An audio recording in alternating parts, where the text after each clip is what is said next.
Ok, parfait. Welcome to the Sikivu podcast with Rumishael Ulomi, a place where you get a chance to grow and strengthen your faith while impacting the world. Talking faith, life and work, business, leadership and theology, sharing experts, building smart relationships and serving God's kingdom. Welcome and get ready. Ooh, listen closely now. Every voice holds a world, a quiet universe unfolding, a sacred space where truths are heard and stories find their home. This is Sikio Sikivu. Sikio, Sikivu. Let the journey of profound listening begin. This is Sikio Sikivu. Ooh, yeah. Ooh, yeah. This is Sikio Sikivu. Ooh, yeah. I am Rumishael Ulomi and welcome back to the Redemptive Discipline series on the Sikio podcast. Today we are tackling a very specific leadership headache, the high-performing Mervic.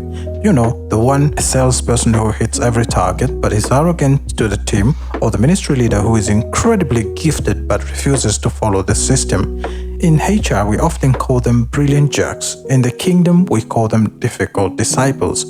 How do you lead someone who has thorns in their character without losing the fruit of their talent? Today, we are looking at how to disciple the person who is great at what, but struggling with the how. Welcome.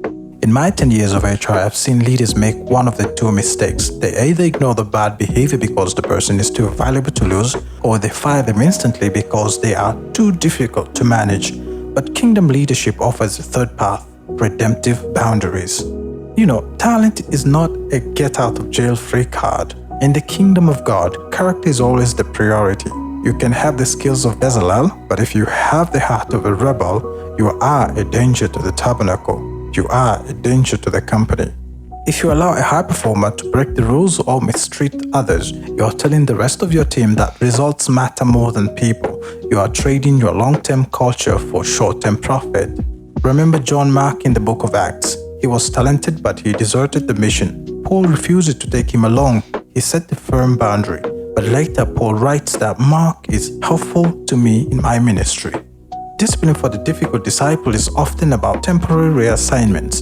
Sometimes the most redemptive thing you can do is take away their platform until their character matures. You aren't punishing them, you are protecting them from their own pride.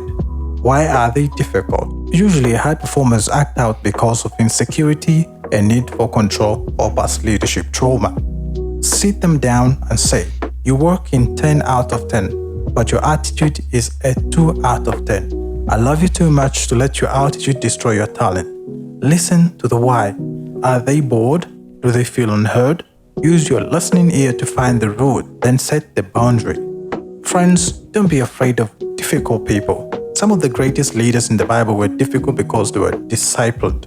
But don't let their talent blind you to their character. My challenge for you today: address the Mervic. Don't let that thorn fester in your team culture. Have the hard conversation. Set boundaries. And remember, you aren't just managing an employee.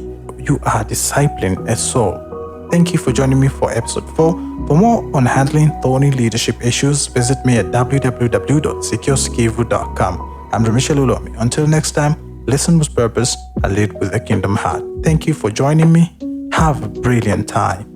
Thank you for listening and supporting the Sikio Sikivu with Rumishael. For more of such inspiring messages, stories, and news, visit www.sikiosikivu.com. Tune in your frequency toward God's kingdom. Be inspired, be motivated, be transformed.